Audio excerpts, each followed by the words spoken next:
datang di sana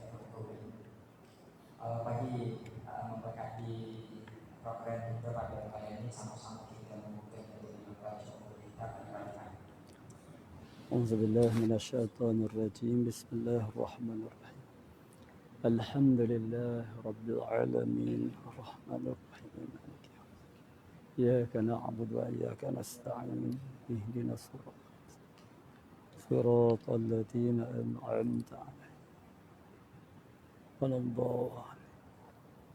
Terima kasih pada Majelis Majelis yang menghormati Al-Fatih Tuan Guru Azri Hisham bin Abdul Rahman, Timbalan Mudir Pondok Kuliah Pasir Tumbuh, ataupun nama lama dulu Kuliah Pondok Pasir Tumbuh, jawatan kuasa masjid, muslimin muslimat, hadirin hadirat yang dirahmati Allah Subhanahu wa taala sekalian. Alhamdulillah, pertama sekali sama-sama kita panjatkan syukur kepada Allah Subhanahu wa taala kita dapat bersama dengan Tuan Guru pada malam ini. Yang mana sedikit hamba boleh cerita lah. Ya sebenarnya Tuan Guru Azri Hisham ni lah, maknanya hamba duduk mengaji daripada budak dulu lah. Kalau tua-tua tengok hamba duduk mengajar sini tu, ilmu tu daripada beliau lah. Hamba belajar dulu daripada cara remaja. Cara remaja ingat naik bas daripada sekolah 2 kali naik bas, ngaji di satu Sudan. Ni pun mukadimah tujuan untuk kita program malam ni lah. Ngaji di Sudan dekat dengan rumah Tuan Guru dulu. Rumah dekat dengan rumah beliau tu ada Sudan.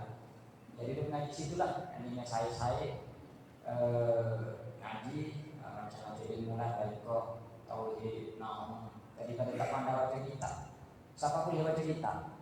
Nah, sampailah pergi ke Mesir beberapa tahun belajar dengan Tuan Guru. Jadi balik tu masih lagi tempat tu Sudan tu beliau mengajar. Kemudian setelah beberapa lama pindah dibuat mengajar dari bilik tak rumah beliau. Mengaji juga seorang guru patut agama. Jadi dia ni direnovate rumah beliau tu, dibuat rumah ikat atas tu dibuat tempat majlis mengaji lah. Majlis mengaji dan beliau mengajar lepas bertugas di pondok kuliah tu, lepas pada Zuhur kemudian keluar mengajar maghrib di masjid-masjid, lepas isyak sampai tengah malam tu situlah tempat beliau mengajar, masih mengajar sampai sekarang. Jadi ni antara program grup tua ataupun jauh ilmiah yang dibuat bersamalah beberapa masjid, termasuk masjid ini untuk kita bagi Indonesia, dan di dalam proses nak renovate, nak bagi keluar dan ada beberapa nak upgrade lah tempat tu. Jadi memohon untuk dua-dua menyumbang sedikit sumbangnya lah untuk melancarkan pembangunan di tempat tersebut yang mungkin akan Tuan Guru cerita juga nanti. Jadi meneruskan program kita pada malam ini, tajuk yang kita ke reject, tajuk dia pendek je, buah ibadah. Walaupun pendek, tapi kita kena pasal yang akan dikupas oleh Tuan Guru dan dengan soalan-soalan yang buat kita tanya nanti. Walaupun pendek tapi isinya aku rasa tak cukup untuk nak tulis. Jadi untuk ada 5 soalan sebenarnya. Ada 5 soalan. Jadi soalan pertama yang saya ingin ajukan kepada Al-Fatih Tuan Guru mengenai tajuk yang kita nak bincang ni, boleh jadi dalam kali kita ni kita buat ibadah. Semaya pun termasuk ibadah, sedekah termasuk ibadah, zakat termasuk ibadah, haji termasuk ibadah. Cuma boleh jadi Tuan Guru boleh kupas apakah konsep ibadah yang sebenar, supaya dengan ibadah itu benar-benar kita boleh menjadikan diri kita sebagai hamba Allah Subhanahu wa taala. Dengan ini yang mempersilakan.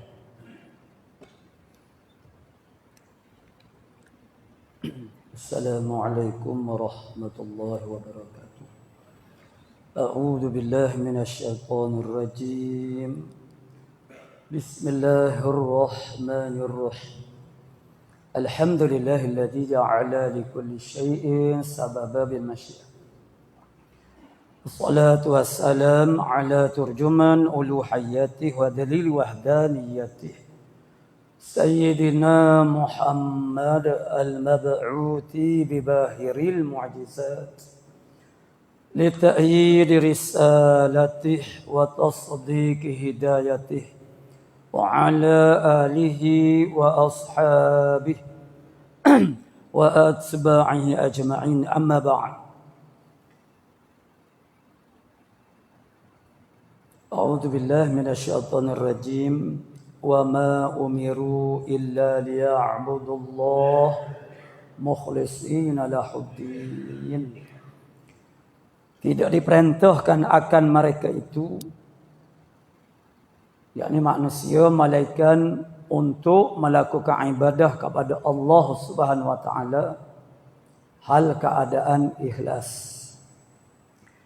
Yang pertamanya amun nak ucap terima kasih kepada pengerusi majlis Tok Bilal lah. Kalau tengok zahir tu sebab hamba tak biasa lagi masjid ni dengan juga ahli-ahli masjid ni. Begitu juga kepada Tok Imam, tua muda hamba tak tahu ni. Tok Imam muda, tua. Rawatib. Lah ni ada, lah ni banyak ke ada imam rawatib. Tu. Dan semualah adik kakak muslimin muslimat hadirin yang menjadi tetamu Allah Subhanahu wa taala pada malam ini. Dan yang khususnya terima kasih kepada moderator kita, Ustaz Syed Ridwan, yang boleh jadi makna sudah biasa dah dengan orang-orang di sini. Jadi alhamdulillah, thumma alhamdulillah, thumma alhamdulillah. Maknanya syukur amba, dan sebanyak-banyak lafaz kesyukuran kita panjatkan ke hadirat Allah Subhanahu wa taala. Banyak mana pun tidak akan dapat istighraq, menghabisi dengan nikmat-nikmat Allah Subhanahu wa taala yang Allah taala curahkan kepada kita. Karena imbalan kepada syukur itu ialah nikmat. Muqabalah kepada nikmat itu ialah syukur. Setiap nikmat yang kita dapat daripada Allah taala, iqtidanya, tuntutannya ialah syukru lillah Subhanahu wa taala. Namun kalau kita nak kata kita boleh nak jadi sama pada bersyukur kita dengan nikmat Allah Ta'ala tu, jadi tak pada. Kerana nikmat Allah Ta'ala tu terlalu banyak sangat. Jadi itu sekadar sebagai wak muqaddimah, sebut bab nikmat dia kena sebut. Sebab kalau bab nikmat kita nak kecek tu dia jadi melerik panjang sangat. Jadi lari daripada tajuk lah. Jadi hamba nak terus direct kepada soalan yang ditanya oleh moderator. Belum daripada kita bercara kepada buah ibadat. Ibadat tu sendiri, tu kedudukan dia macam mana. Makanan Tuhan, kedudukan dia dalam agama setara mana. Besar kecil dia, makna maqam dia, qadar dia. Supaya apa? Supaya kita tahu menghargai nikmat itu dengan qadarnya. Dengan qadar nikmat. Itu yang disebut oleh Hujjatul Islam Al-Imam Ghazali. Boleh jadi kita sudah bersyukur dengan nikmat yang Allah Ta'ala beri kepada kita. Tapi tak pada dengan qadar nikmat. Sebab apa tak pada dengan qadar nikmat? Sebab kita tak tahu harga nikmat tu setara mana. Letak kedudukan dia tu, setara mana menyebabkan kita maknanya tersalah, maknanya kadang-kadang hak besar kita anggap kecil. Jadi kita tak ada bersungguh dan iktinak kita tidak besar. Mana beri perhatian kita kepada menghargai nikmat tu. Kadang-kadang nikmat yang kecil tapi hak tu yang kita bersungguh-sungguh. Menzahirkan, orang panggil syukur kita ke hadirat Allah Subhanahu wa taala. Jadi ibadat ni adalah salah satu daripada tajuk kehidupan kita. Salah satu daripada dua tajuk besar. Yang Imam Ghazali dia tak dua tajuk je. Tajuk ni lah yang kita kena betul semua ni. Jadi kebanyakan daripada manusia dia duk lari tajuk semua ni. Tu masalah dia. Kita lari tajuk. Setiap masa kita ni dalam keadaan lari tajuk. Tajuk apa dia? Tajuk manusia. Maknanya soalan dia, bapa Allah Ta'ala menjadikan dalam banyak-banyak bangsa dia ni, bangsa kejadian makhluk dia ialah nama dia makhluk, satu bangsa daripada makhluk, namanya ialah manusia. Manusia kejadian yang dijadikan oleh Allah Ta'ala berbeza daripada makhluk-makhluk yang lain. Maknanya ni, untuk apa sekalian makhluk ini dijadikan? Semuanya ada peranan masing-masing, ada fungsi masing-masing. Kita manusia sepatutnya lah, sewajarnya lah kita tahu bapa kita dipilih oleh Allah Ta'ala untuk jadi manusia. Dan tajuk manusia, tajuk di alam dunia ni. Kita tidak berasal daripada alam dunia, negeri dunia. Kita berasal daripada alam lain. Sebab itulah kita tidak kekal hidup di atas dunia ni. Tapi ni, ramai orang jadi tergalik, lalai, sehingga seolah-olahnya dunia ni pula jadi matlamat hidup dia. Tu dia panggil, kita tu tak kena letak, orang panggil, kehidupan dia di mana, dan juga perintah-perintah Allah Subhanahu Wa Taala yang lain. Jadi ibadat ni, dia mengiringi, orang panggil tugasan yang pertama. Nombor satu sekali, ini amo sebut ni bukan amo rekoh dengan fikir ambo, mana pandai-pandai ambo, suka-suka ambo je nak buat. Nak buat segala makna ni tidak, kita ambil daripada ulama. Ni kita ambil daripada Imam Ghazali. Dan muqaddimah kita Minhajul Abidin dia. Dia tujuan hidup kita di atas dunia, maksudnya Allah Ta'ala jadikan manusia ini, dia ada dua tugas besar. Mana hak lain tu semua duduk di bawah tugasan ni, dua tugasan ini. Yang pertama, maka inilah yang menjadi tajuk kepada hidup kita sebagai manusia di atas dunia ni. Yang pertama firman Allah Subhanahu Wa Ta'ala, alladzi khalaqas sab'an samawatin wa minal ardi mithlahunna yatanazzalul amru bainahunna lita'lamu anna Allah ala kulli syai'in qadir wa anna Allah qad ahata bi kulli syai'in ilma. Allah Tuhan yang menjadikan 7 lapis langit dan bumi, mislahunna wal ard, dan bumi lagu tu juga, balas tu juga. Lagu mana balas tu juga? Yakni 7 lapis juga. Mislahunna maknanya seumpama langit, yakni 7 lapis jugalah.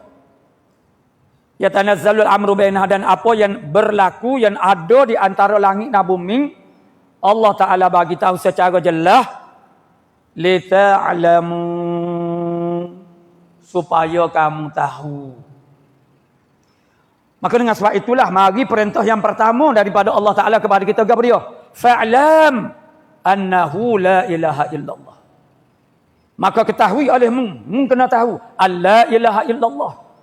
Lita'lamu anna Allah ala kulli syai'in qadir. Maknanya tujuan Allah Ta'ala buat langit 7 lapis, bumi 7 lapis, apa yang ada di antara keduanya, tujuan dia ialah lita'lamu, supaya kamu tahu apa dia, anna Allah ala kulli syai'in qadir. Bahawasanya Allah Subhanahu Wa Ta'ala kuasa di atas tiap-tiap sesuatu. Itu isyarat dalam pengajian kita. Namun bukan itu saja. Itu sebenarnya isyarat kepada apa? Ma'rifatullah, mengenal Allah Subhanahu Wa Ta'ala. Wa anna Allah qad ahata bi kulli syai'in ilma. Dan sesungguhnya Allah Subhanahu Wa Ta'ala meliputi tiap-tiap sesuatu dengan ilmu dia. Itu merujuk kepada sifat ilmu. Namun kedua-duanya ialah merujuk kepada ma'rifatullah. Tajuk hidup kita sebagai manusia, tajuk kita mari ke dunia ialah untuk mengenal Allah Subhanahu Wa Ta'ala. Ada hadis kursi. Allah Ta'ala sendiri berbicara dalam hadis kursi. Hadis kursi ini dia duduk tengah-tengah. Wahyu Allah Ta'ala dia ada 3. Satunya dia panggil Quran. Quran ni lafaz dan makna daripada Allah Ta'ala berlaku. Yang kedua dia panggil hadis Nabawi. Hadis Nabawi ni maknanya lafaz dan makna daripada Nabi berlaku. Yang tengah-tengah tu dia panggil hadis, makna dia panggil hadis Rabbani, ataupun lebih dengan hadis Qudsi. Yakni lafaz dia daripada Nabi SAW, tapi makna daripada Allah Ta'ala. Itu maknanya ambil 2, tengah-tengah, baina-baina. Jadi ketika suatu mana dalam satu hadis Qudsi, Allah Ta'ala berkata, aku suka diriku dikenali. Allah Ta'ala bagi tahu mana bahawasanya dia suka bahawa diri dia dikenali. Maka Allah Ta'ala mencipta satu bangsa daripada bangsa-bangsa makhluknya yang bernama manusia untuk mengambil tanggungjawab untuk mengenal Allah Subhanahu Wa Ta'ala. Maka dengan sebab itulah kita maknanya jadi mulia di sisi Allah Ta'ala. Walaqad karramna bani Adam. Sesungguhnya kami memuliakan anak Adam, yakni manusia. Lagu mana cara memulia? Dengan beri kerja yang besar. Kerja besar. Kemudian kerja besar. Tak ada lah lebih besar daripada usaha mengenali Allah Subhanahu Wa Ta'ala. Kita kenal dah Allah Ta'ala. Bukan bermakna kita stop berhenti dah daripada usaha untuk mengenali Allah Ta'ala. Pengenalan kepada Allah Ta'ala tidak akan ada sudahnya, habisnya, tak ada. Pengenalan kepada Allah Ta'ala ni banyak. Kita akan jadi semakin kenal. Makna kita tak boleh berhenti. Mengaji ilmu aqidatut tauhid. Belajar kitab-kitab tauhid. Itu dia panggil penunjuk cara, pemudah cara. Cara mengenali Allah Ta'ala kepada dia. Dia ada ni hok peringkat hamba kecil atas dasar orang awam. Atas dasar orang awam. Cara dia ialah an-nazar, pandang tilik kepada kejadian alam ini. Sebab apa? Dalam kaedah ilmu aqidatut tauhid mengatakan at-tafakkuru fi ba'dil masani' yadullu ala ba'di sifatis sani'. Mana kita berfikir kepada daripada masnu'at. Masani' ni kepada dia produk-produk, karya-karya, pembuatan. Itu akan membawa kepada kita geti, kita faham sebahagian daripada sifat sonik. Sonik mana tuai yang buat produk. Tukar produk.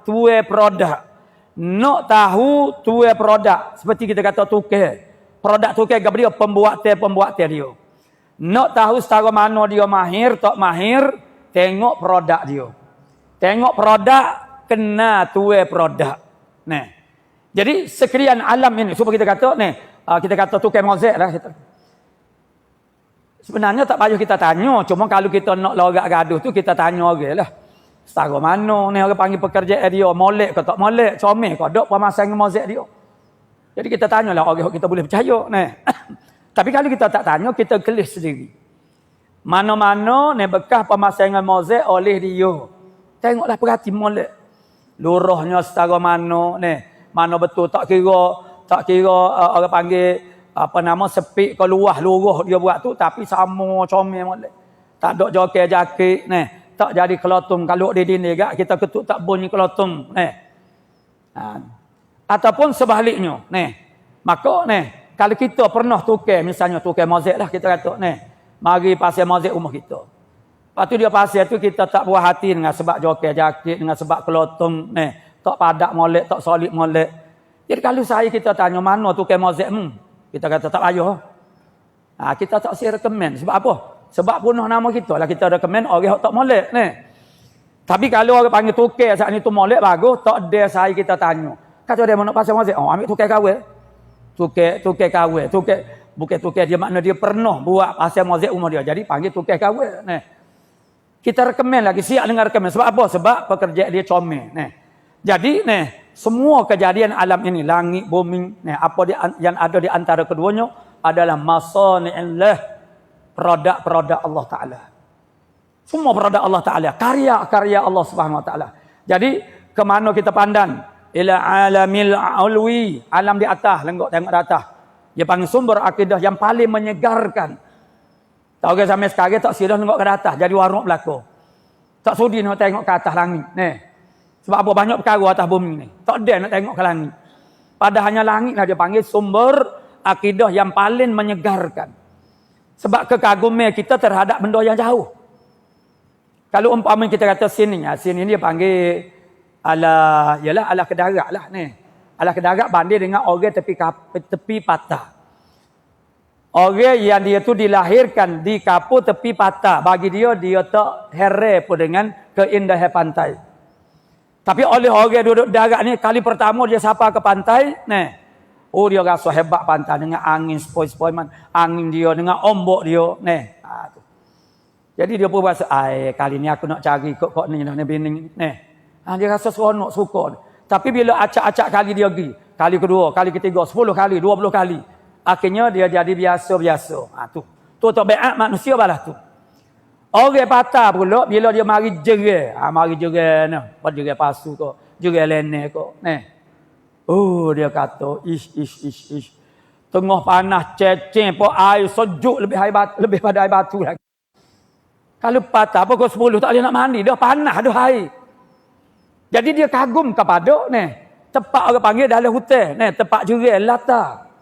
Tapi bila dia mari dah acak-acak kali. Dia jadi biasa-biasa. Adapun langit bila masuk kita biasa pergi. Segala benda yang ada di langit sentiasa jauh daripada kita. Dengan sebab tu kita sentiasa kagum kepada kejadian-kejadian langit. Tokoh-tokoh yang jauh daripada kita itu yang kita kagumi. Satu masa kita jadi PA dia, duk bawah tiak dia. Kita tahu belaka perangai hok tak molek dia benar. Jadi tak adalah rasa kagum kita terhadap dia. Jadi sebab apa hamba kata langit itu adalah sumber akidah yang paling menyegarkan kerana kita sentiasa jauh daripadanya. Itu yang pertama. Tujuan Allah Ta'ala buat kita sebagai manusia ni untuk mengenal Allah Subhanahu Wa Ta'ala. Yang kedua, wa ma khalaqtul jinna wal insa illa liya'budun. Jadi aku jadikan jin dan juga manusia malaikat untuk melakukan ibadah kepadaku. Jadi kata Imam Ghazali cukup dah pada ada dua ayat ni. Pada dah dua ayat untuk menyedar apa kewujudan kita, keberadaan kita di atas dunia ni untuk gapo dia. Dan inilah tajuk hidup kita. Untuk mengenal Allah Ta'ala dan proses mengenali Allah Ta'ala itu tidak ada sudahnya. Jangan ingat kita sudah khatam kita Faridatul Faraid. Bermakna kita tu tak payah dah lah orang panggil usahakan untuk menambahkan pengenalan kita kepada Allah Ta'ala. Dan kita ini berada pada tahap ilmu yakin. Tahap bergantung kepada bersandar kepada burhan-burhan. Mana dalil-dalil. Jadi tujuan kita hidup dua tajuk. Yang pertama mengenal Allah Ta'ala. Yang kedua ialah ibadat kepada Allah Subhanahu Wa Ta'ala. Jadi ayatnya makanatul ibadat.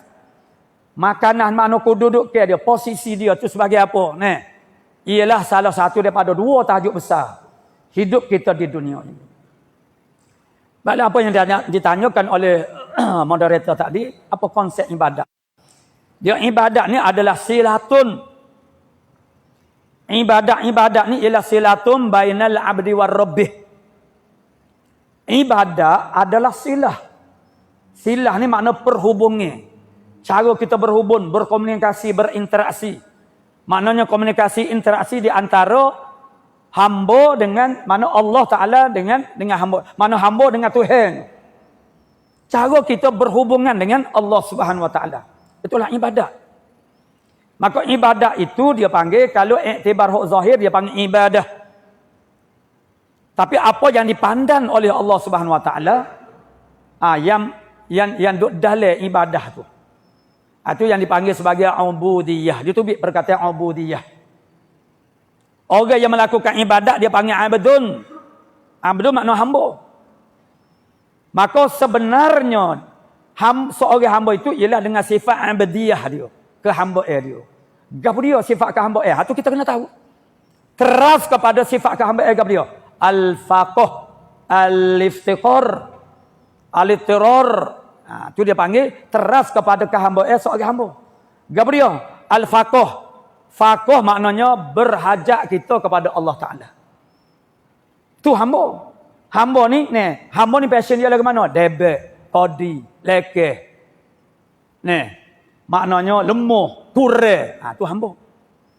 Lawan kepada hamba abdun ialah ilahun, makna Tuhan.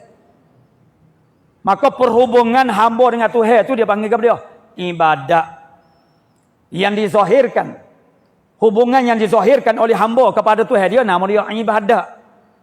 Namun apa yang dilihat oleh Allah Ta'ala hak dalam ibadat nama dia ubudiyah. Ubudiyah ni payah sikit nak terjemah. Kalau abdiyah tu makna kehambaan. Keibadatan tu makna ruh kepada ibadat. Sebab Allah Ta'ala tengok batin kita makna sir. Siruna. Sir tu makna hak dalam hati kita. Dalam dada kita ada hati. Allah Ta'ala ketika menibaratkan tentang pemberian hidayah dia kepada hamba. Allah Ta'ala akan ibarat dengan asyarhu. Asyarhu, syarah. Syarah ni makna buku. Surah Al-Insyirah. Alam nasyrah laka sadrak. Adakah tidak aku bukakan dadamu, yakni Rasulullah sallallahu alaihi wasallam. Allah Taala mengibaratkan permulaan hidayahnya, bidayatul hidayah. Afaman syarahallahu sadrahu lil Islam fahuwa ala nur. Adakah tidak kami bukakan baginya, bagi manusia, adakah tidak kami bukakan dadanya bagi Islam, maka dia berada di atas cahaya Tuhannya. Apabila mendapat pencahayaan tanwirul qulub, itu ada satu kitab bagi Syekh Ibn Athaillah Sakandari, nama dia tanwirul qulub, pencahayaan hati. Apabila seorang hamba itu dia mendapat pencahayaan hati, maka dia akan dapat asyarh. Syarah itu makna pembukaan. Sebab itu Allah Taala tanya, afaman syarahallahu sadrahu lil Islam fa huwa ala nurin min rabbih. Adakah tidak kami bukakan dadanya bagi Islam, maka dia berada di atas cahaya Tuhannya. Cahaya ini bermakna segala simbolik kepada segala kebaikan yang datang daripada Allah Taala. Maka kalau berlaku disebutkan agak panggil cahaya ni dia adalah Al-Quran, kita kena tengok syarah dia. Kalau dalam ayat ni ala nurim, maksud dia hidayah. Dan ini merujuk kepada bidayatul hidayah, permulaan hidayah. Faman yuridillahu an yahdiyahu yashrah sadrah. Maka barang siapa ya Allah Taala menghendaki memberi hidayah akan dia, Allah Taala buka dadanya. Bapa Allah Taala sering kali menggunakan perkataan membuka dada, sebab dalam dada itu ada qalbun, ada hati. Dan hati ini ialah memba'ur ruh. Memba'ur ruh, tempat perkembangan ruh. Ruh itulah mukhatab kepada Allah Ta'ala. Mukhatab ni orang yang Allah Ta'ala berbicara dengannya. Hakikatul insaniyah, hakikat mana manusia ialah ruh. Ruh ni kita mati, dia tak binasa. Mati-mati tu, hakikat mati tercabut, mana bercerai ruh daripada tubuh badan. Hakikat diri kita tak binasa setelah dijadikan oleh Allah Subhanahu Wa Taala. Kemudian dikembalikan dalam kubur, diberikan jasad yang baru pula, body baru pula, untuk diberi nikmat ataupun diazabkan dia dalam kubur sementara menunggu kiamat. Gabung pula mana ruh kita tetap ada. Tetap ada dengan kehendak Allah Subhanahu Wa Taala. Allah Taala buka dada kerana dalam dada ada hati, dan hati itu memba'ur ruh, tempat perkembangan ruh. Dan ruh ni lah Allah Ta'ala berbicara pada alam zur, alam arwah. Alastu bi rabbikum, adakah tidak aku ni Tuhan kamu? Tuhan tanya siapa dia tu? Semua arwah, semua ruh-ruh di alam zuriat, di alam zur, di alam arwah. Arwah ni maknanya bukan lepas pada mati saja. Arwah ni makna ruh-ruh. Sebelum daripada kita mana ruh kita bergabung dengan tubuh badan, kita dalam bentuk ruh sahaja. Ruh-ruh kita lah jawab. Qalu, berkata mereka itu, makna arwah itu bala. Bala tu makna kita sign. Aku janji kita dengan Allah Ta'ala. Bokeh tu kita gerih. Tanda tangi. Dengan Allah Ta'ala mengaku Allah Ta'ala tu Tuhan. Allah Ta'ala Tuhan, kita hamba. Hijau hamba buat ibadat kepada Allah Ta'ala tanpa mengharapkan apa-apa balasan.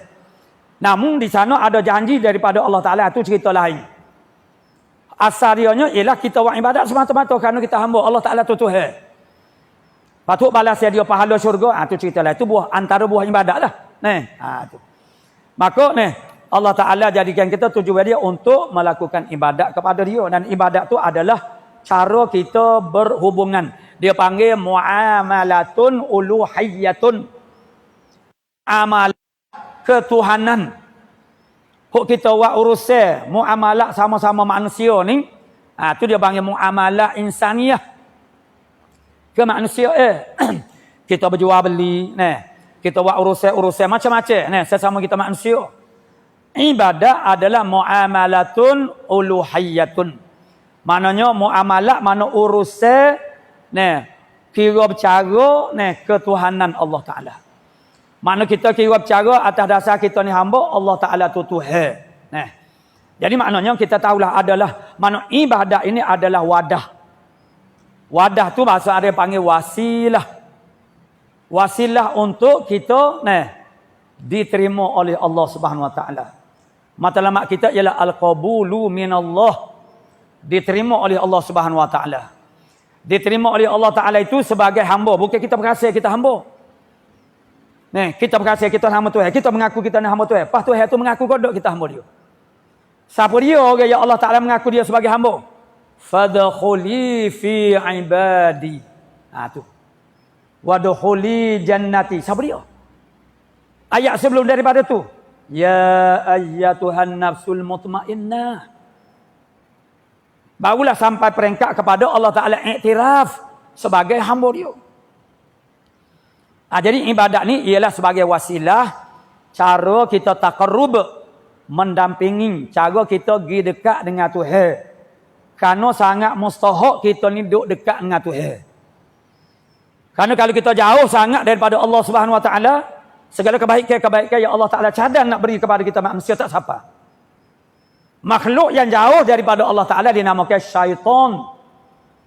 Syaitan tu diambil daripada syaitona. Syaitona dengan makna ba'uda. Ba'uda makna dia jauh. Makhluk yang mula-mula jadi syaitan siapa dia? Iblis. Laknatullah. Belum daripada iblis jadi syaitan, tak ada syaitan. Iblis tu makna dia terkana, makna dia gugur. Dia jadi derhaka kepada Allah Ta'ala.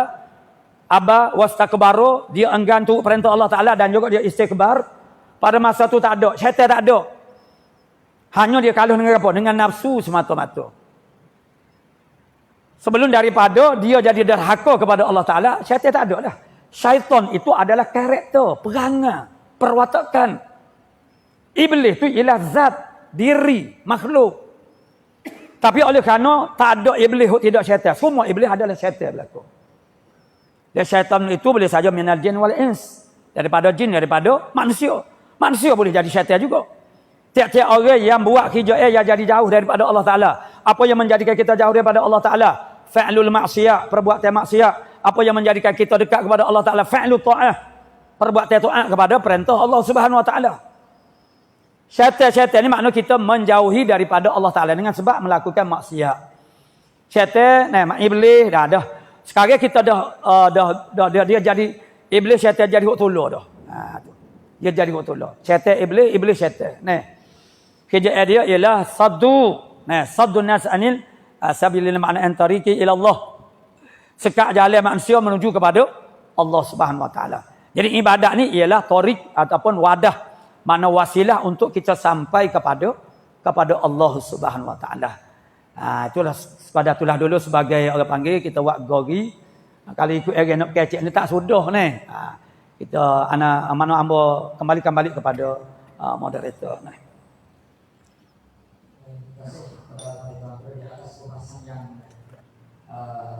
Agak jelas mengenai konsep ibadah yang kita boleh simpulkan. Ibadah itu adalah cara kita mendekat dengan Tuhan. Jadi kita kena usaha-usaha lah untuk kita nak dia jadi kau dekat dengan Allah Ta'ala yang pastinya tak habis. Jadi cuma ni dalam kita buat ibadah mesti ada maksud atau benda yang kita nak capai. Sebab tiap-tiap kita buat tidak kata kita buat saja. Tak, tiga dunia kita tidak buat saja-saja, ada gaji. Kalau kita kerja saja-saja mesti ada hasil sama. Maka persoalan yang kita nak tanya, bila kita buat ibadah, urusan kita dengan Allah, apakah buah hasil daripada ibadah yang kita jalankan? Baik, Bapak. Alhamdulillah. Jadi buah tu hamba rasa pihak belakang dah ni, buah. Itu kinayah lah daripada dipanggil samarah. Samarah maknanya buah dalam bahasa Arab, samarah makna dia kesal ataupun hasil. Kehasilan daripada melakukan ibadat. Dan inilah maksud utama ni dengan tajuk kita malam ni. Jadi sebenarnya soalan ni dia panjang ni, jawapan dia, tapi hamba tak si jawab cara panjang ni. Kerana hamba tak si menyusah kepada adik kakak di sinilah ni. Jadi kalau panjang sangat tu kadang-kadang dia jadi ni, jadi tak masuk ni. Jadi buah kepada ibadat ni banyak ni. Tapi hamba nak fokus kepada benda hamba nak lah.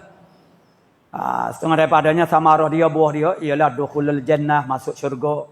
Kita dapat pertolongan Allah Subhanahu Wa Taala, ma'iyah, kebersamaan Allah Subhanahu Wa Taala itu dia panggil motivasi kita orang Islam ialah Allah Taala bersama dengan kita. Bukan aku boleh.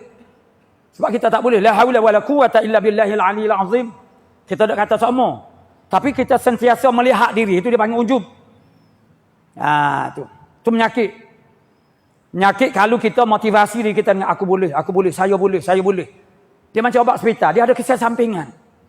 Kesan sampingan bila kita berjaya dengan suatu usaha kita akan nampak diri. Itu dia panggil ujub. Nak boleh siar penyakit ni payah. Lebih baik kita motivasi diri kita dengan motivasi Islam. Motivasi Islam ialah innallaha ma'ana. Allah Ta'ala bersama. Susah setara mana pun satu pekerjaan itu, kalau Allah Ta'ala yang backup kita, cover kita, pasti benda tu akan jadi mudah. Itu dipanggil ma'iyah. Jadi amun ayat sini ialah semua daripada buah ibadatnya ialah ma'iyatullah. Mana kebersamaan Allah Ta'ala dengan kita. Boh jangan bimbang. Ambo tetap dengan boh. Aduh, mulut. Mulut. Beri orang panggil jaminan ke mana. Boh jangan bimbang lah. Ambo tetap dengan, bersama dengan boh. Kalau tinggal seorang saja yang memegang panji boh. Orang lain lagi perak. Itu saya lah boh. Itu mulut. Tapi akhirnya dia dulu lagi perak. Maksudnya bila kita kata awak jangan bimbang, saya tetap bersama dengan awak. Itu satu jaminan. Kita berasa lega, berasa sedap hati. Tapi yang memberi jaminan itu ialah manusia. Dan kita pun kenal dia tu secara mana. Dengan sebab tu kita tak harap. Ni Allah Ta'ala yang memberi jaminan. Itu dipanggil ma'iyah. Hak tu bela-bela. Pertolongan Allah Subhanahu Wa Ta'ala. Dan apabila Allah Ta'ala bersama kita, kita tidak akan dikalahkan. Dan makna melakukan ibadah itu, kita akan dapat sama dia al-makhraj. Jalan keluar kepada segala masalah yang makna kita hadap di atas dunia ni. Itu dia panggil pahala, syurga. Baik, hok ambo naknya, hok ambo maksudkan dengan buah ibadat ini, ialah dia panggil tarbiyah yang kita akan dapat daripada jenis-jenis ibadat. Ini ada tajuk khusus. Lima nawa Allah Ta'ala mana al-ibadat. Itu hamba buat tajuk khusus di tempat lain. Mengapa Allah Ta'ala mempelbagaikan ibadat-ibadat? Bapa ada semaya, bapa ada puasa, bapa ada haji, bapa ada umrah, bapa ada zakat, ada baca Quran, ada zikir. Tidakkah ayat yang mula-mula hamba baca tadi, wa ma umiru illa liya'budullah. Tidak diperintah akan mereka itu manusia malaikat untuk melakukan ibadat kepada Allah Ta'ala. Jadi kalau Allah Ta'ala jadikan kepada kita, makna perintah kepada kita satu ibadat saja. Tak ada apa-apa. Balik Tuhan. Tapi, oleh kerana Allah Ta'ala yang menjadikan kita, Allah tahu perangai. Gapo dia? Manusia salah satu daripada perangai manusia yang ghalabah. Yang dominan. Gapo dia? Manusia ni dia tak boleh benda sama. Manusia dia suka kepada kepelbagaian. Sebab tu dalam Quran Tuhan beberapa kali mengatakan perkara yang sama, tapi dengan uslub, dengan metod yang berbeza-beza. Begitu juga Nabi. Maksud yang sama diulangi, tapi dengan cara yang berbeza. Sebab apa? Sebab manusia tak sama. Minat manusia tak sama. Mana keutamaan manusia tak sama. Kepandaian manusia tak sama. Kelebihan manusia tak sama. Kefahaman manusia tak sama. Maka untuk mereka memahami ayat Quran, untuk memahami perintah Allah Ta'ala, untuk memahami makna maqalatul Rasul, maka Allah Ta'ala menggunakan usul kepelbagaian ini. Maka ibadat pada dasarnya makna kita manusia, kita tak berakhir. Tak ada orang yang berakhir kepada ibadat. Kita tak berakhir buat ibadat. Ini kita ni berkaca beramal buat ibadat, itu setelah kita mujahadah. Tidak serupa dengan malaikat majbulatun lil ibadah. Malaikat itu dijibiliyahkan, ditabiatkan, diperangaikan dengan melakukan ibadat. Malaikat buat ibadat bil jibiliyah, dengan secara tabiat dia, perangai dia, dan dia tak perlu mujahadah. Kita manusia pada tabiat yang pertama, khususnya dengan tingkatan nafsu kita yang pertama, sebagaimana yang dikatakan oleh Nabi Yusuf AS dalam Quran, dalam surah Yusuf, inna nafsala ammaratun bisu. Sesungguhnya nafsu sangat mengajak kepada kepada kejahatan. Mana asas kita manusia ni Allah Ta'ala jadikan nafsu yang jahat. Sebab apa? Sebab syurga tidak percuma. Maksudnya kalau syurga percuma, tak ada apa-apa. Kita tak kena buat gapo lah. Tapi tidak, Allah Subhanahu Wa Ta'ala menyatakan, am hasibtum an tadkhulul jannata walamma ya'lamillahu alladhina amanu walamma ya'lamillahu alladhina jahadu minkum wa ya'lamas sabirin.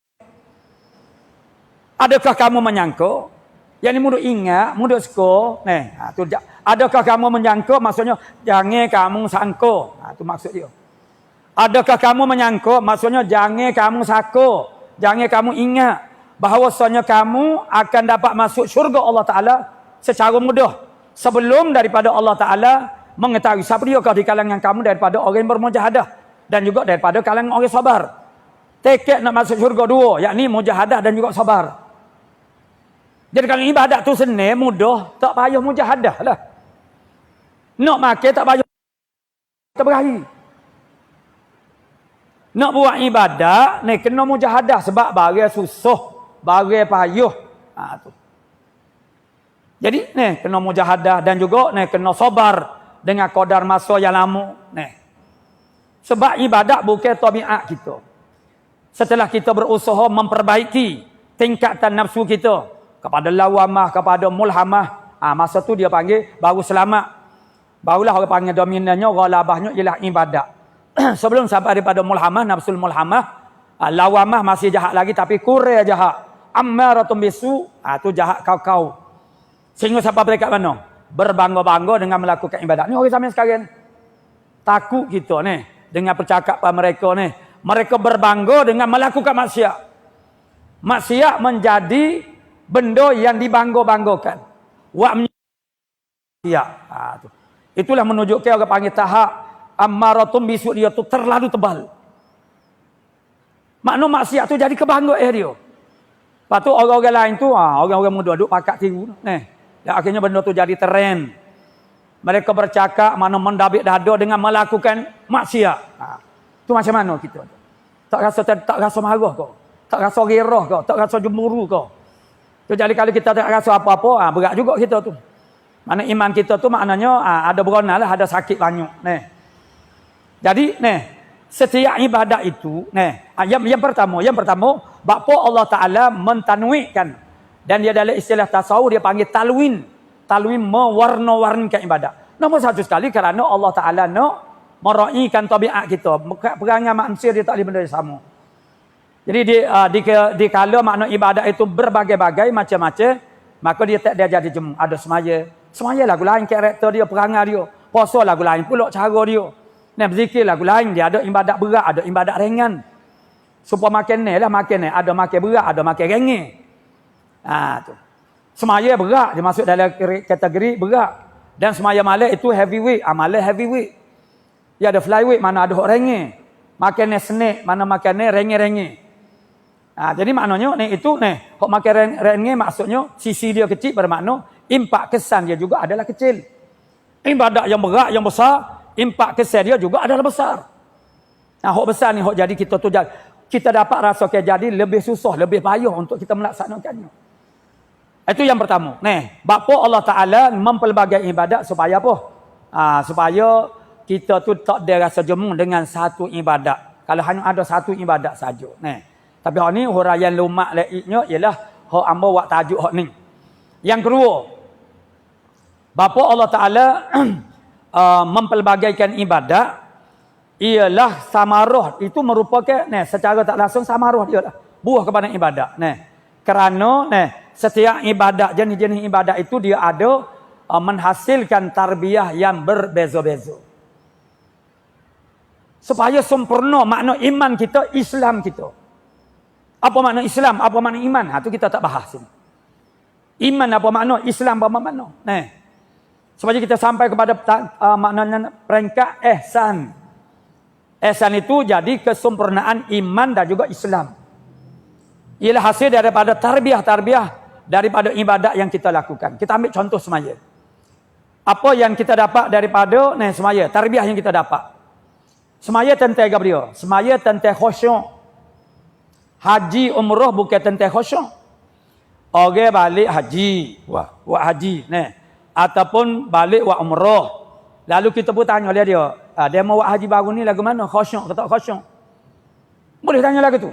Ada orang tanya balas tu. Kalau kena backing, kenapa tahu? Tanya khusyuk. Khusyuk enggak beliau. Haji tidak tentang khusyuk. Khusyuk itu ialah tentang makna semaya. Semaya tentang khusyuk. Apa makna khusyuk? Kita ambil takrif yang mudah. Takrif yang mudah, takrif makna Syekh Dr. Fatani dalam kitab Muniyatul Musalli. Dia ada takrif mudah, ada takrif maknanya yang perlu kepada huraian yang banyak. Takrif mudah daripada Syekh Dr. Fatani ialah khusyuk tu makna tetap anggota, tetap hati. Nah, kita ambil mudah. Tetap anggota mudah, tetap hati ni payah. Bila kita semaya Allahu Akbar, hati nak jadi tetap hanya ingat kepada Allah Ta'ala semata. Nah, dengan kita ta'zim, mengagungkan Allah Ta'ala, membesarkan Allah Subhanahu Wa Ta'ala. Tu. Sebab apa maknanya? Semaya ni ialah ibadat lagu mana? Perangai semaya, karakter semaya lagu dia panggil semaya ni dia panggil jam'ul ikrarat. Jam'ul ikrarat, himpune ikrar. Bermula dengan ikrar kita Allahu Akbar. Tajuk semaya. Tu dipanggil ikrar. Allah Maha Besar. Itu dia panggil apa? Ikrar, pengakuan. Supaya kita kata ni. Macam pasangan kita lah, kita kata kita ni boleh cucu dah. Awak tak ada siapa-siapa dia tinggal, kita sekelam ni, dia pun tanya, Abang. Lama dah tak dengar Abang kata. Kata gapa dia pula? Yalah dulu nak jam yang muda-muda kat Abang sebut sokmuk ni. Sikit-sikit gak kata. Lama dah kita tak dengar Abang kata, gapa dia omong ni? Aloh, you belakang tu lah. Dia nak suruh kata I love you. Allah, ada cucu dah kita. Tak ada apa ni. Bapa ni. Bapa pasangan meminta kita mengaku kita sayang kepada dia. Sebab lepas PKP, COVID-19 baru, lepas PKP, rutin kita telah berubah. Mana? Malam balik lewat sikit, pergi kedai lebih lama daripada dia. Jadi ada tukar perangai. Ya sama juga seorang pemimpin. Bila dia tengok pengikut setia dia tu dah mula ewek, dia panggil seorang sama seorang. Untuk apa dia? Buat pengakuan. Bapa nak suruh orang buat pengakuan supaya tidak lari. Kalau kita seorang pemimpin, seorang ketua, kita panggil dia seorang sama seorang. Awak lagu mana bunyi khabar kata, dok boh, saya pergi tu makna umur sepupu saya. Buat mana ni? Dia ajak ni, saya terpaksa pergi. Saya tak tinggal boh ni. Mana saya tetap bersama dengan boh. Itu dia panggil apa? Ikrar, mengaku. Kita kata I love you, saya awak, saya abang, saya adik. Itu dia panggil ikrar. Bapa kita ikrar untuk menetapkan diri kita dengan dia, dengan si dia. Maka Allah Ta'ala panggil kita 5 kali hak wajib. Allah Ta'ala panggil kita untuk mari buat pengakuan-pengakuan. Allahu Akbar. Ditafsirkan dengan rencana Allahu Akbar kabira walhamdulillah katsira. Sehingga sampai kepada inna salati wa nusuki wa mahyaya wa mamati lillahi rabbil. Aku nak suruh kepada bagi Tuhan Allah, Tuhan sekalian alam. Itu pengakuan kita. Assalamualaikum warahmatullahi. Assalamualaikum warahmatullahi. Selalu dah buat maksiat. Maknanya belawak. Tane tebu di bibir mulut lah jawab dia nya di bibir ni. Makna I love you tu mulut dapat ke ni. Maknanya tidak ada sifat benar itu daripada dia, daripada as-sadaqatu. Tarbiyah sifat benar itu daripada sedekah. Tarbiyah sifat tetap kita tak tukar channel dah. Allah Ta'ala suruh kita mengaku Allahu Akbar, subhana rabbiyal azim wa bihamdih, subhana rabbiyal a'la, mengaku supaya kita tak lari daripada Allah Ta'ala. Tak tukar channel orang panggil. Begitu juga. Jadi mengaku tapi bila tidak disulami dengan sifat benar, jadi permainan mulut lidah. Saya sokmo, tapi mulut juga kata saya sokmo, tapi hati tidak benar. Benar itu kita akan dapat daripada mana? Daripada amalan sedekah. Sedekah itu diambil daripada kun, maksud dia benar. Melakukan amal sedekah ialah untuk melatih diri kita jadi benar dengan Allah Subhanahu Wa Taala. Tengok dalam Quran Allah Taala sebut, "Ara'aital ladzi yukadzibu bid-din." Ya Rasulullah, mu tahu kada siapa dia yang mendustakan agama, lawan kepada benar. Mendusta agama makna tak benar pada agama. Tak benar pada agama, tak benar dengan Allah Subhanahu Wa Taala. Fadzalikal ladzi yad'ul yatim. Maka demikian itu ialah orang yang berkasar dan mensia-siakan anak yatim. Memberi pertolongan kepada anak yatim bercara. Itu dia, orang panggil masuk kepada musyabahah dengan bab sedekah. Wala yahuddu ala tu'amil miskin. Tak bercara marah kepada makan orang miskin. Boleh makan, kau tak makan. Kita tidur dengan kekenyangan. Tapi ada jiran-jiran kita dalam keadaan lapar. Itu tak sempurna imannya, Nabi kata. Tak sempurna iman soal kamu. Kalau kamu tidur dalam keadaan kenyang, tapi ada jiran kamu tidur dalam keadaan lapar. Jiran mana? 40 rumah, 4 tapir. Allah, sebutir kapu jiran kita belakang. Tapi dia ada jiran dekat, jiran jauh. Parut lagu tu kita nak pastikan orang lain pun kenyang supaya kita juga. Ada cara dia mudah je. Kita tu jangan kenyang. Tak apa. Kita tu jangan kenyang. Kalau orang lain pun tak kenyang juga, lapar juga, tak apa. Sebab kita pun lapar juga. Maknanya ambil cara kepada orang Islam itu adalah bahagian ajaran Islam yang sangat besar. Sebab tu hadis Nabi sallallahu alaihi wasallam, "Malah yatamma bi amril muslim falaisa minna." Siapa dia yang tak ambil peduli tentang urusan umat Islam, orang sakit tak diziarahi, orang mati tidak dilawati, tak ada menanya khabar, awak carut dia je, awak tak karik. Dia buat hidup dia. So pasal ni kita ni hidup dalam keadaan pentingkan diri sendiri. Dia tidak suruh orang jamil dulu. Orang jamil dulu dalam sekapur tu ada 2-3 orang yang ada kereta. Kalau sakit, makna jemput. Kita lah ni ada kereta belakang, 2-3 butir. Sakit klinik ada, hospital ada. Adik-beradik tak tahu. Anak masuk universiti, adik-beradik kita tak tahu. Anak saudara dia masuk universiti. Satu pihak kita tak menyusah kat orang tu, molek dah. Tapi satu sudut yang lain, kita jadi semakin renggan. Sebab tu kita kena ada cara supaya hubungnya tidak jadi renggan. Jadi maknanya, tengok Allah Ta'ala menisbahkan orang yang tak bercara marah dalam kapur dia ada anak yatim, dia tak peduli, dia bercakap kasar, jerukah anak yatim, maka orang lagu ni dia panggil orang yang mendustakan agama. Sebab apa mendustakan agama? Kerana agama ajar berlaku santun kepada anak yatim. Kalau menjumpa anak yatim, Nabi kata, usapkan kepala dia. Kanak-kanak, kalau orang pergi kepala dia sayang. Dia hormat orang dewasa janganlah. Tapi rasa usap kepala orang dewasa. Ni mari kita napa ke dia. Kena nipah ke dia lah. Apa jamah kepala orang ni? Itu menghinakan. Jadi maknanya ambil cara kepada anak yatim, orang-orang miskin. Itu adalah salah satu ajaran yang sangat besar dalam agama Islam.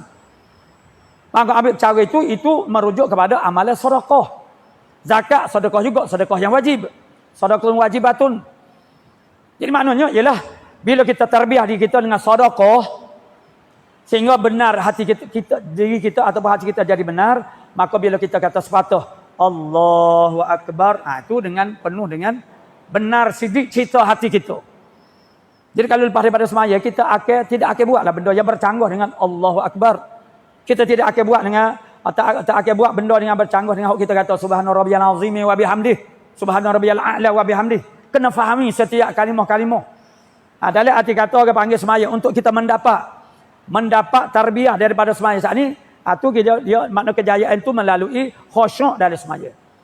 Khusyuk semaya makna dia ada banyak tingkatan. Ada ni tingkatan oleh Ghazali. Peringkat yang pertama hudurul qalbi. Kita kena khabar, kita duduk semaya itu kita sedang menghadap Allah Subhanahu Wa Taala. At-tafahum, memahami setiap bacaan dan perbuatan kita.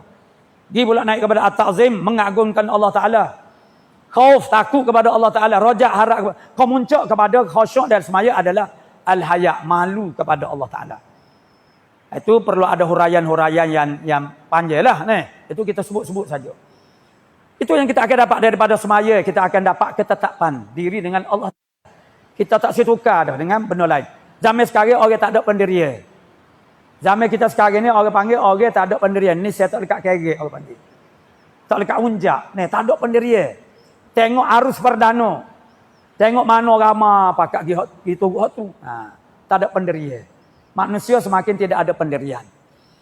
Maka dia boleh tukar. Mudah-mudah. Agenda Allah, agenda makhluk, agenda diri dia. Dia boleh tukar. Sebab apa? Sebab kita tidak ada ketetapan dengan Allah Subhanahu Wa Taala. Maka macam mana kita nak minta tolong dengan Allah Taala untuk tetapkan hati kita? Sedangkan kita tak berusaha untuk menetapkan diri kita. In tansurullah yansurkum. Kalau tolong Allah Taala, barulah Allah Taala tolongmu. Haji, umrah, apa ni samaruh kepada ibadat ni. Sebab itu firman Allah, qad aflahal mu'minun. Sesungguhnya berjayalah orang beriman. Alladzina hum fi salatihim khashi'un. Mereka yang di dalam semaya khusyuk. Kejayaan manusia itu hanya milik kepada orang beriman sahaja. Dia orang beriman mana? Allah Ta'ala sebut ciri dia nombor satu sekali semaya. Dia semaya tu dengan keadaan khusyuk. Barulah dia akan dapat kejayaan. Hayya 'alas salah, hayya 'alal falah. Seruan kepada kejayaan selepas daripada semaya. Kejayaan apapun di dunia ini dia bertitik tolak daripada semaya. Sebab kita tetap dengan Tuhan. Kita tak tinggal Tuhan. Sebab tu kita dianjur baca bismillah untuk buat apa-apa. Sebab makna bila kita baca bismillah kita minta tolong dengan Allah Subhanahu Wa Taala. Haji dengan umrah. Kerana masuk kita sebut dua tu sajalah. Haji umrah Tuhan panggil kita kepada Makkah.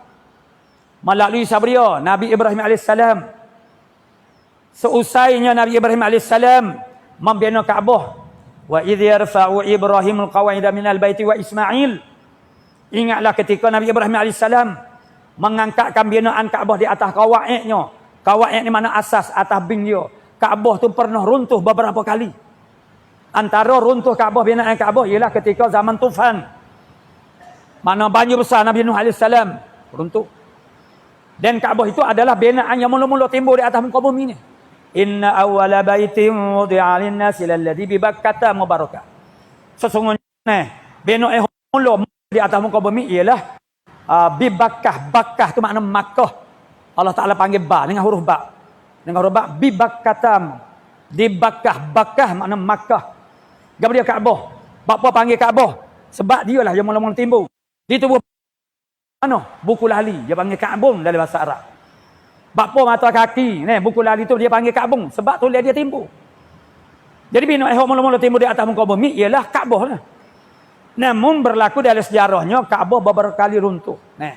Dia di zaman Nabi kita Muhammad sallallahu alaihi wasallam tu kan cerita tak lama lagi kita nak menyambut Maulidi Rasul cerita Nabi.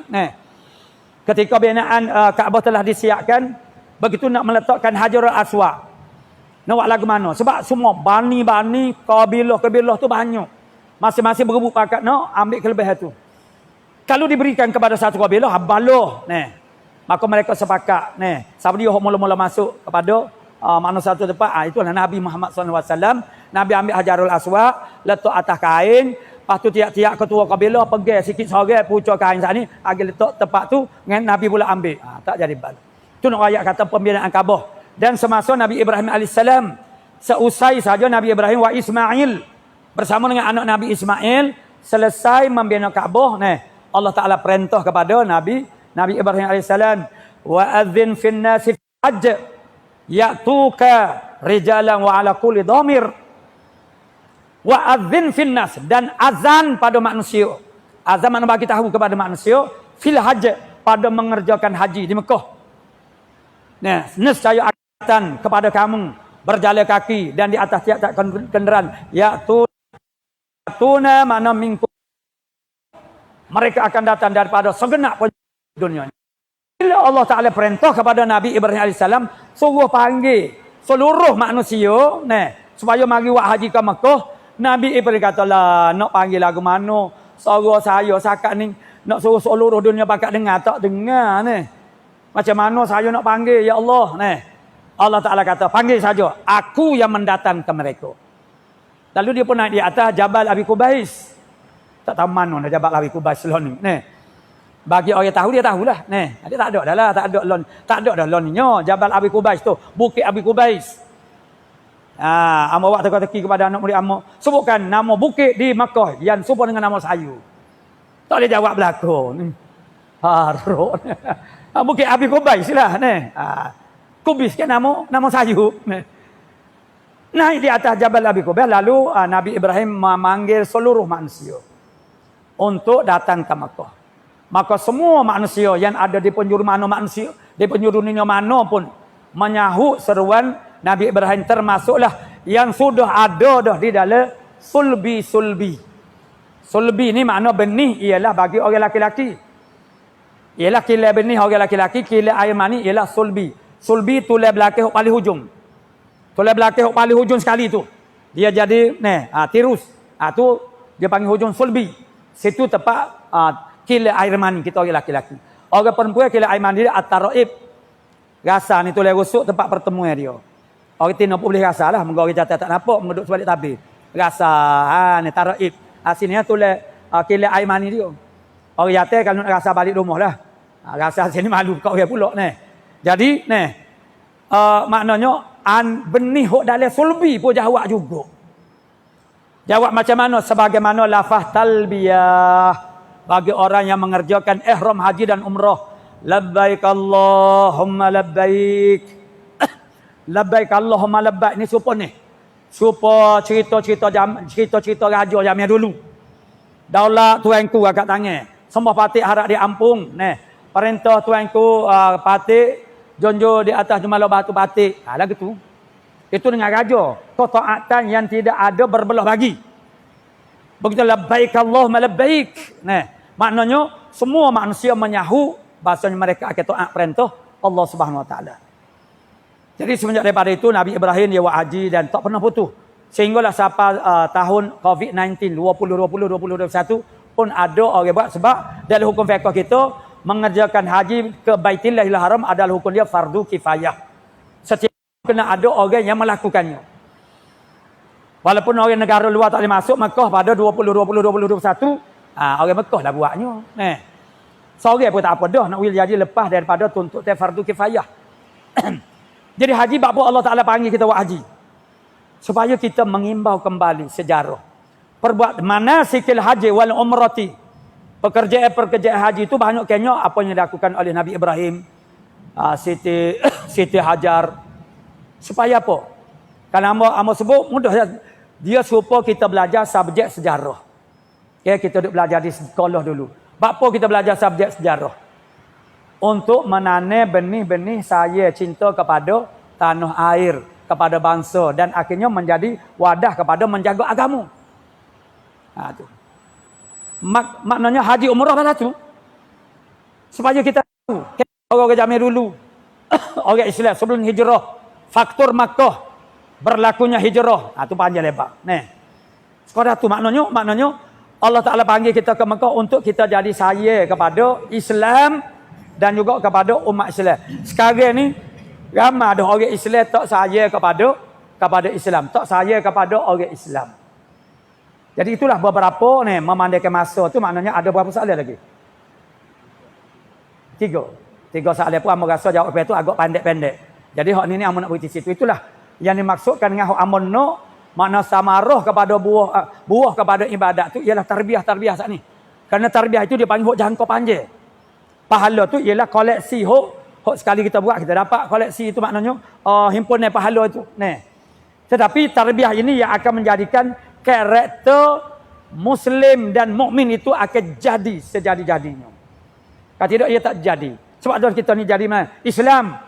Tapi banyak benda nilai-nilai Islam itu bukan kita yang menjadi juara. Jadi juara juga. Juara tersorok di belakang. Nombor 1 kat belakang. Apa dia? Kebersihan. Kebersihan. Orang Islam juara. Pengurusan masa. Boleh ke orang Jepun? Bukan kita orang Islam. Apa tu? Sebab saat ni tarbiyah agama tu tidak masuk molek. Sebab kita tidak benar-benar menghayati ibadat. Itu ada huraian yang panjang. Huraian panjang kalau dalam kitab kita ada dia kata keterangan itu ada dalam kitab yang panjang-panjang. Maksudnya dia suruh kita pergi mengaji kitab hak besar itulah. Jadi hak ni maksudnya kita kena buat masa lain. Dengan itu hamba surah semula kepada moderator untuk kita cepat-cepat pada soalan yang seterusnya.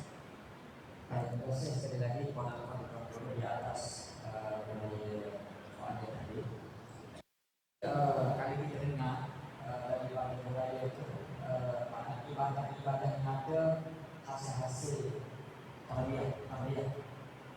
Cuma itu hakikat setiap ibadah yang kita buat itu memang tentu akan dapat.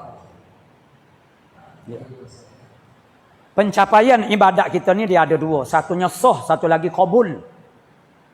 Ibadatun sahihatun. Ibadatun makbulatun. Salatun sahihatun, sembahyang yang sah. Siyamun sahihun, sembahyang yang sah. Sekadar sah saja ialah semata-mata melepaskan kita daripada datut taklif. Lepaslah kita daripada kena seksa dengan sebab tak buat bahagian yang wajib. Tetapi untuk kita berhak mendapat janji-janji Allah Ta'ala. Inna salata tanha anil fahsya'i wal munkar. Sesungguhnya itu boleh mencegah orang semua itu daripada buat fahsyak mungkar. Tapi mengapa? Ni soalan orang tanya. Dia kata, ustaz mana? Dia ibadat kuat tapi maksiat pun kuat juga, agama juga. Tu dia. Bukan ibadat dia tidak sah, bukan semaya dia tidak sah. Tetapi adamu qabuliyatin minallah Subhanahu wa taala. Pencapaian kedua, ibadat kita ialah makbulah, diterima oleh Allah taala. Sah lain, diterima lain. Untuk kita mendapat janji Allah taala, mana pahala Allah taala ganjari kita dengan pahala dan segala janji-janji yang lain, makon martabak, semua tu maknanya mestilah dapat qabuliyatun minallah. Dan standard piawaian qabuliyatillah itu dia berbeza dengan standard piawaian sihati ibadat, sah ibadat. Syurutul sihati solah, syurutul sihatil ibadat. Syarat sah ibadat lain, syarat qabul ibadat lain pula. Syarat sah ibadat belajar dalam ilmu fiqh. Syarat qabul ibadat belajar dalam ilmu tasawuf. Setengah daripada qabuliyatillah subhanahu wa ta'ala al-a'mala, Allah Ta'ala terima amal ibadat kita tu, antaranya ialah ikhlas. Syarat mutlak sesuatu amal itu menjadi amal yang soleh. Billah, wa fillah, walillah. Tiga serangkai. Dengan Allah, pada Allah, bagi Allah Subhanahu wa taala. Itu isyarat ringkas oleh Al-Imam Ghazali dalam kitab Ihya Ulumuddin dia. Billah isyarat kepada iman.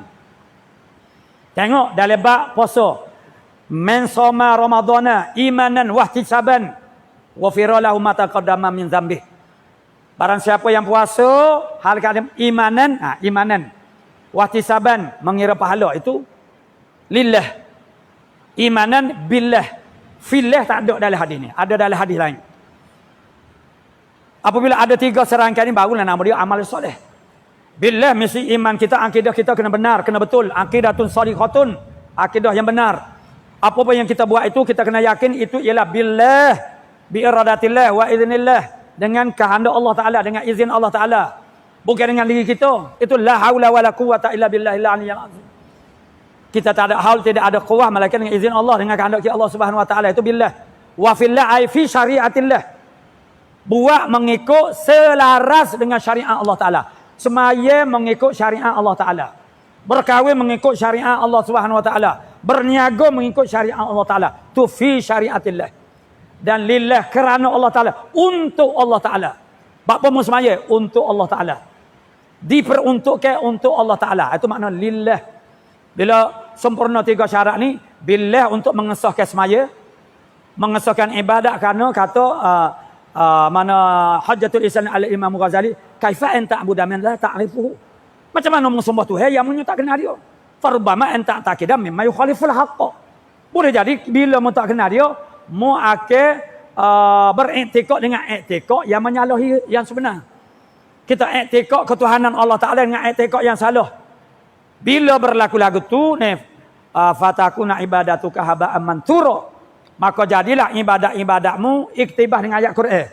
Seperti haba, debu-debu yang sangat halus yang bertambangnya, mana entah ke mana perginya, maksudnya ibadat kita tak terpakai gawa. Ibadat kita tak terpakai gawa, makna Tuhan tak layak, tak pandai sikit gabuk. Manakala masalah iman kita dengan dia tu tak beres molek. Maka kena Tuhan, kena Allah kena itu adalah bahagian yang pertama. Sebagaimana kita sebut tajuk hidup kita saat ni. Jadi syarat nak boleh jadi sah, kena sah akidah. Yang kedua sah dari segi pelaksanaan, dari segi syariat, yakni rukun dan syarat tidak melakukan perkara yang membatalkan. Sahlah ibadat tu. Tak kira sebaris ibadat. Tapi makbul diterima oleh Allah Taala, syarat dia ikhlas. Semaya kena khusyuk. Itu tak dibicarakan dalam kitab fiqh. Barulah diterima. Bila diterima oleh Allah Ta'ala ibadat kita, barulah kita akan dapat buah ibadat itu. Maka dengan sebab itulah ramai orang semaya tak tinggal, semaya fardu, tapi masih banyak melakukan maksiat. Waliyadabillah. Serah semula kepada moderator. Bila-bila hamba nak bubuh minyak lah. Kalau kecek gini. Bismillah.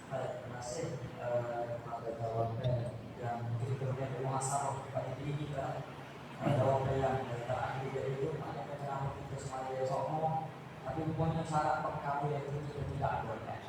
Jadi yang kata dari panduannya itu, lalu apakah halang yang utama yang menghalang kita dalam kita mendapat buah dalam ibadah. Secara detail ataupun secara tafsili itu banyak halangan-halangannya. Tapi amun nak sebut saja. Halangan yang paling utama ialah al-amalu. Halangan kepada dia banyak iradatul rahah, nak berehat, nak santai-santai. Itu pun juga dia masuk dalam ni. Maknanya halangan yang syamil, yang melengkapi. Nama dia al-amal, hamzah mim lam. Tulul amal, itu nama yang lebih lengkap. Disebut amal. Tulul amal, Gabriel. Panjang angan-angan. Yakin kita tidak mati dalam masa yang terdekat. Menyebabkan kita berani untuk menangguhkan amal, berani untuk bertaubat. Alam ya'ni lilladina amanu an tashra'a qulubuhum wa man nazala minal haqq. Adakah tidak datang lagi, belumkah sampai kepada orang beriman oleh bahawa dia boleh khusyuk hatinya dan apa yang turun yang berlaku daripada kebenaran.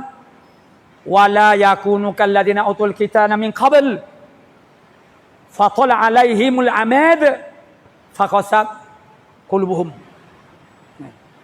Jangan adalah orang-orang beriman itu jadi seperti orang-orang yang dahulu yang diberikan kitab akan mereka itu, namun fatala alaihimul amad, maka panjanglah di atas mereka,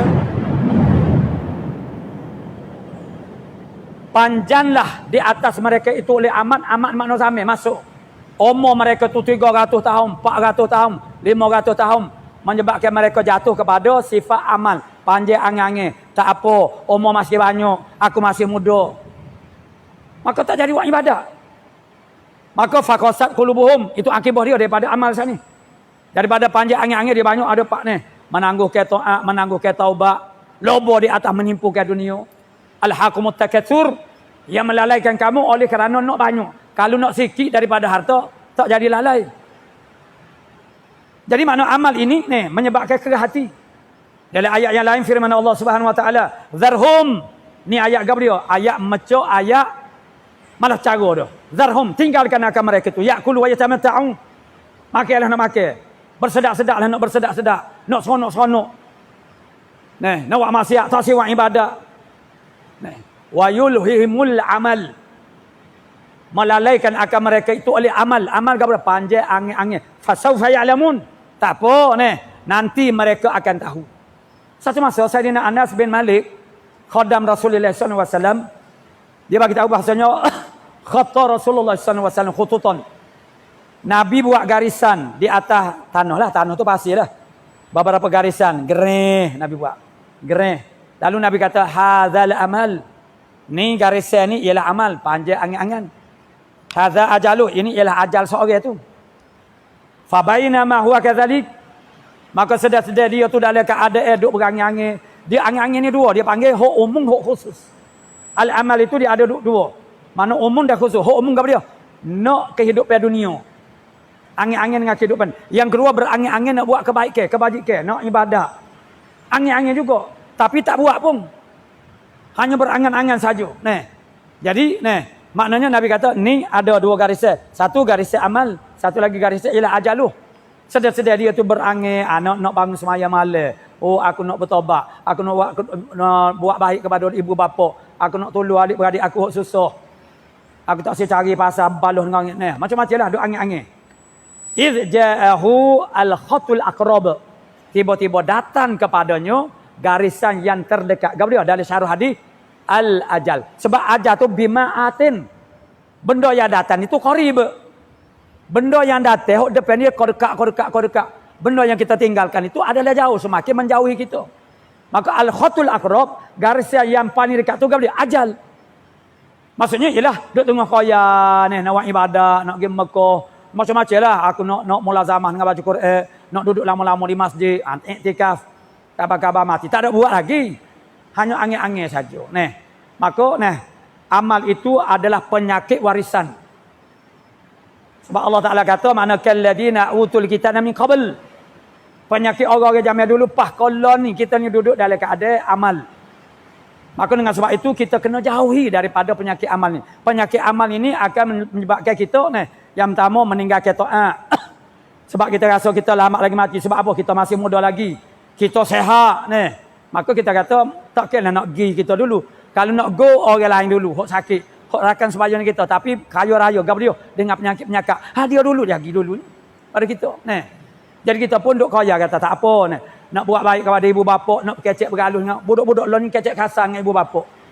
Bila diteguri oleh ni kecek dengan mak ni kasar. Yalah aku tahu aku pun nak berubah juga. Tapi tak si berubah lagi. Duk tangguh-tangguh. Kabar-kabar mak dia mati dulu. Nah, jangan tangguh. Nah, jadi maksudnya jangan lok kita ni orang panggil jadi makannya kepada penyakit amal. Karena adalah kamu kalau dengan sebab itu adalah kamu minal khosirin daripada orang-orang yang wallahu a'lam. Baik. Jadi kita sampai kepada mengucap kepada yang 3 pandangan ini kan. Setelah apa yang kita jelaskan oleh orang guru tadi dari sisi konsep ibadah, bahwa yang kita nak capai daripada ibadah, kemudian halangan-halangan yaitu panjangnya ini. Maka sebagai kesimpulan ialah sebab perbincangan kita ini pasti kita nak kepada satu penyelesaian. Jadi dengan halangan-halangan yang disebut tadi, apa perlu kita lakukan supaya habis program kita malam ini, supaya kita boleh melakukan tindakan untuk mendapat buah ibadah. Kita silakan. Fastabiqul khairat. Itulah cara kita nak mengatasi amal. Allah Ta'ala menyebut walikulli ummatin walikullin wijhatun wa muwalliha. Bagi tiap-tiap umat, bagi tiap-tiap orang itu dia ada wijhah. Ada matlamat dia, ada target dia yang dia menghadap. Tetapi tak kisahlah apa pun. Fastabiqul khairat. Maka berlumba-lumbalah oleh kamu mengerjakan khairat, kebaikan. Sama ada taat, di bawah taat dia ada ibadah, ada tabarruat, kebajikan dan segala apa kebaikan yang maklum, yang makruf di dalam agama kita. Fastabiqul khairat. Berlumba-lumba maknanya bersegera. Wasari'u ila maghfiratin min rabbikum wa jannah. Cepat-cepat pergi ambil maghfirah pada Allah Taala. Jangan duduk kaya. Bila kaya dia jadi gap dia. Bila kaya lepas pada kaya dia korang. Dia panggil. Boleh korang, juz 1, juz 2 bolehlah korang lagi, tingkat juz 3 dah. Buku tengok duk korang lagi. Ini kita ni ramal ni orang Islam ni duk korang, hidup tu mengarut dia panggil. Duk mana sebab apa? Hasil daripada duk kaya. Jadi fastabiqul khairat. Berlumba-lumbalah kamu kepada kebaikan. Mana bersegera kamu mengambil wa jannatin arduhas samawati wal ard u'iddat lil muttaqin. Bersegeralah kamu kepada syurga, yakni segala asbab, segala sabab-sabab yang memasukkan kita ke dalam syurga. Bapa Allah Taala suruh musaraah. Musaraah maknanya bersegera. Bukan kerana maghfirah Allah Taala, bukan kerana syurga itu adalah limited edition orang panggil. Edisi terhad. Makna siapa dia cepat dia dapat, siapa dia lambat terlepas. Tak, bukan lagu tu. Allah Taala suruh kita bersegera kerana ajal kita tidak tahu. Maghfirah Allah Taala lebih luas daripada langit bumi. Bukan takut habis maghfirah, tapi takut sampai ajal kita tak boleh nak buat apa-apa. Sebagaimana hadis ni. Fa bainahu wa kadzalika irja'ahu al-khatul aqrab. Jadi jangan tangguh-tangguh lagi. Nak buat apa kebaikan pun mana kita buat selalu. Nak perbaiki sikap kita salah. Maknanya kita baiki selalu. Nak bertaubat. Jangan tangguh-tangguh lagi. Aina ma takunu ya'ti bikumullah. Innallaha ala kulli syai'in qadir. Sebab apa? Fastabiqul khairat. Kerana di mana pun kamu berada, atas kapal. Duduk kerja atas kapal. Nanti paci-paci lah duduk darat. Baru dia pun nak duduk congek cadu duduk menari yalah Allah ni tak payah jangan duduk atas kapal kau lagi bila-bila masuk saja ajal sangat dekat dengan sabar kepada ajal. Tak kira duduk atas darat kau di atas jalan raya kau mana dalam keadaan kita tu melakukan khairat, bukan tidur pun juga dapat pahala juga kalau kena dengan cara dia maka sebab itu jangan kamu tangguh-tangguh lagi. Bolah main buah konyo duk main buah ko tak habis-habis buah ko apa ko dulu. Orang zaman dulu dia panggil kau dulu, budak Allah ni dia panggil nanti dulu. Mana kerana di mana sahaja kita berada, Allah Ta'ala pasti akan dapatkan kita. Maksudnya kita nak menusuk tak boleh, kita nak lari tak boleh. Wa inna ilaihi raji'un. Dan kepada dia sahajalah kita kembali. Maka pastikan kita klik semula kepada Allah Ta'ala lagu mana. Allah Ta'ala terima permain dani mairah, ataupun kita dilayak, dihina dengan segala azab seksa. Itu kita lah yang diberi pilihan oleh Allah Ta'ala. Wa hadainahu najdain, di atas dunia kami tunjukkan kepadanya, kepada manusia itu, kepada dua jalan, jalan ke syurga dan jalan ke neraka. Wallahu a'lam.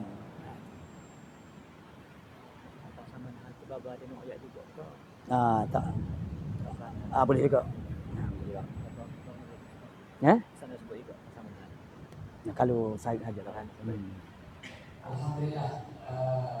Akhir kita pada hari ini, alhamdulillah banyak nasihat-nasihat yang kita dapatkan dari segi motivasi untuk kita beramal dan sebagainya berkait perjalanan kita dalam kita menuju Allah Subhanahu Wa Taala.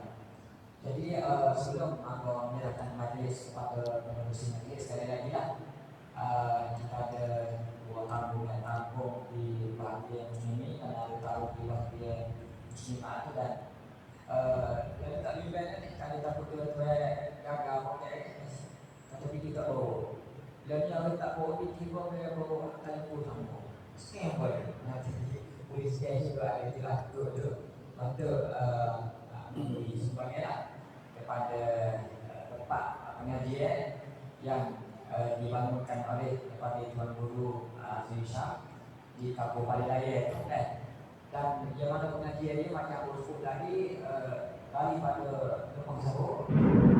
Apakah sebenarnya mereka sebelum kita ada kedua menteri sebab Pak Menteri berkuliah lepas hari Islam boleh juga kapak tengah mana. Kau anakmu kita ada nak ambil pengajian bahawa Tuan Guru ni kan sebab pengajian som banyak kedua. Jadi insyaAllah dengan sebabnya dari kedua-dua ini moga ada bahagian dari sedekah jariah. Sedekah jariah macam sebut lah, mesti ibu mengajar di sini dan yang individu yang membina diri yang boleh mengajar kepadanya pada dua guru lah. Jadi insyaAllah mudah-mudahan keberkatan majlis kita pada malam ini sama-sama kita mengajukan majlis pada malam ini dengan membaca tasbih kafarah dan suratul As. Subhanakallahumma wa bihamdika.